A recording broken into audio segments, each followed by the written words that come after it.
Saturday on Denver 7 News. It's a weather action day and snow is moving in for the weekend. How much you can expect in your neighborhood come Monday. We are prepared if a more contagious variant outcompetes Omicron. Today marks 2 years since the first COVID case was confirmed here in Colorado. Why health leaders are remaining cautious as we take a look back at how quickly everything changed. I hope to do it as long as I can. And later, some Denver 7 everyday heroes with big hearts sending medical supplies to those in need. And we start with our Weather Action Day status to kick off your weekend. Currently, it's cloudy skies over the metro area. We saw a couple of showers roll in overnight. The main snow event, though, looks to arrive tomorrow. Well, good morning. I'm Jessica Crawford. Welcome to Denver 7 News. And I'm Katie LaSalle. Thank you so much for joining us. And big changes for this weekend here across the state. This next cold front already bringing snow to portions of the high country. We saw a few showers roll through overnight and early this morning, but right now it's mainly cloudy and dry for the Denver area. But further off to the west, a live look near Vail where snow has been falling this morning. Some pretty significant snow totals we're expecting with this storm. So wonderful news for our ski resorts. But you can see radar and satellite, we have been dealing with some snow-packed roadways, especially across the far eastern plains and into the mountains. Taking you through Futurecast, you can see gusty winds coming in from the north. It's going to be a lot chillier today with highs only in the 30s, 20s and 30s into the mountains, with snow falling through the afternoon and evening, especially down south near Telluride and portions of our San Juan Mountains. More widespread snow moves into the I-25 corridor and east for tomorrow. We'll talk more about snow totals and how long this chilly weather will stick around. But first, we want to give you a peek at the roadways all across town. We are seeing a break in the snowfall with dry roads currently. We have our photographer Alan driving for us in and around the mountains, but we have definitely seen some wet and snowpacked roadways as we take you to more cameras here from CDOT, especially through Glenwood Canyon up over Vail Pass. Make sure you have the appropriate traction on your tires the further west and to the higher elevations you go. It is going to be slick and icy in spots all weekend long. We'll take you through how much snow we're expecting in the mountains as well, still to come.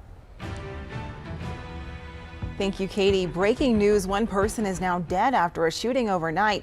Denver police say the incident happened near Alameda and Havana just before midnight last night. The shooting victim was sent to the hospital with injuries where he died. Denver police don't have a suspect in custody right now. If you have information, call Crime Stoppers. Today marks 2 years since the first COVID-19 case in Colorado, and we've really come a long way since then. Denver 7's Patrick Perez is live in our newsroom this morning to break it all down for us. Patrick. Hey, Jessica, I'm sure many people will agree these past 2 years have felt like 10 years or more living through this pandemic. Some, unfortunately, have lost loved ones to COVID-19, and others have lost their jobs and had to start all over. It has not been easy by any means. Over the past 2 years, we've gone from full lockdown to partial lockdown, from mask on to mask off, and then on again and now off again, and several waves of new variants. Oh, and remember those color-coded dials that determined how much capacity a restaurant could have? We have definitely had to make a lot of adjustments to get through this, and it appears that we are finally on the other side. State health officials are now saying we are in a good place, but they're ready for anything.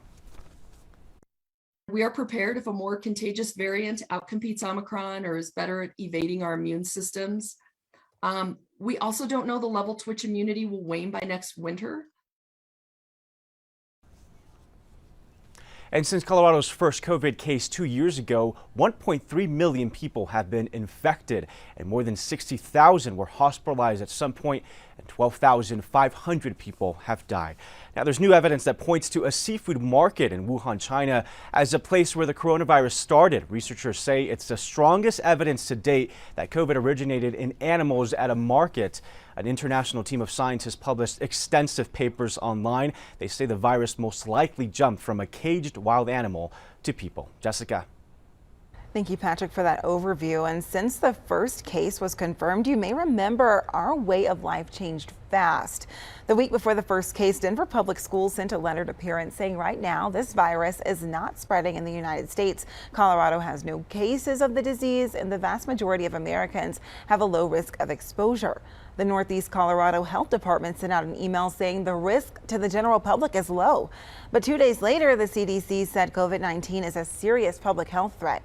5 days after that, we had our first cases here in Colorado. And over the next 3 weeks, things shut shut down quickly. On March 14th, the governor closed Colorado's ski resorts. On March 17th, the governor closed theaters, casinos, and gyms statewide. Dining rooms for restaurants and bars were closed too.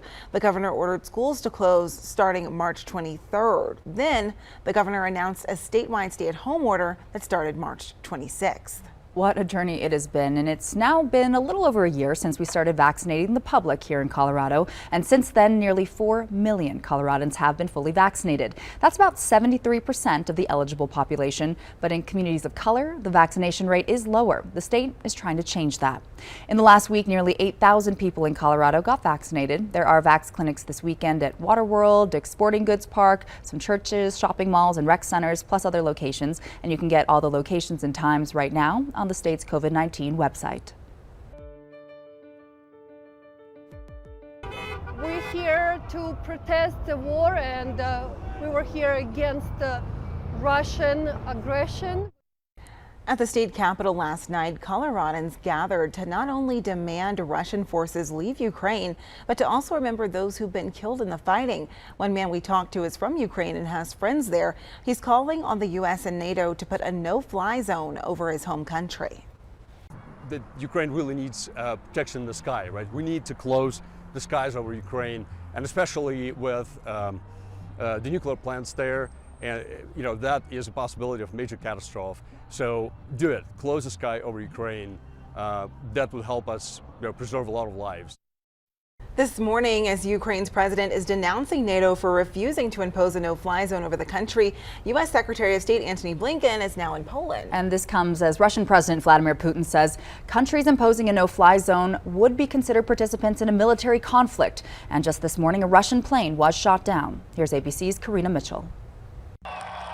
Ukraine's President Volodymyr Zelensky is criticizing NATO after the alliance refused to impose a no-fly zone over Ukraine. In an angry televised address, Zelensky called NATO weak and said the alliance would be to blame for any additional civilian deaths. Earlier, Secretary of State Antony Blinken defended NATO's decision, saying a no-fly zone could lead to NATO planes shooting down Russian planes and an even bigger conflict. We also have a responsibility, as the Secretary General said, to ensure that the war doesn't spill over even beyond Ukraine. Meantime, Russian forces continue their unrelenting bombardment of civilian areas. After an intense fight, Russian troops have taken control of a large nuclear power plant in southeastern Ukraine. A fire there led to fears of a potential nuclear disaster, but nuclear scientists say the fire is out and radiation levels are normal. Citizens and soldiers continue to prepare. ABC's Matt Gutman is in Lviv. What is that?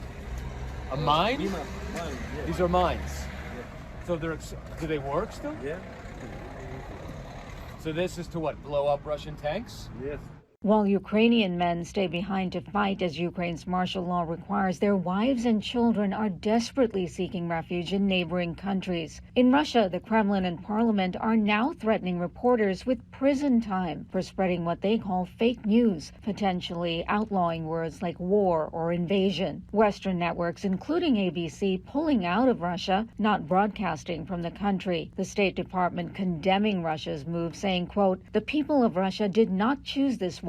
Putin did. They have a right to know about the death, suffering, and destruction being inflicted by their government on the people of Ukraine." Karina Mitchell, ABC News, New York. In other news, some wild horses are up for adoption this weekend. While the Bureau of Land Management says this is necessary to protect Colorado ecosystems and also causing so much controversy. Plus, if you're looking to get outside this summer, how you can use a recreation.gov account to get into some of our national parks.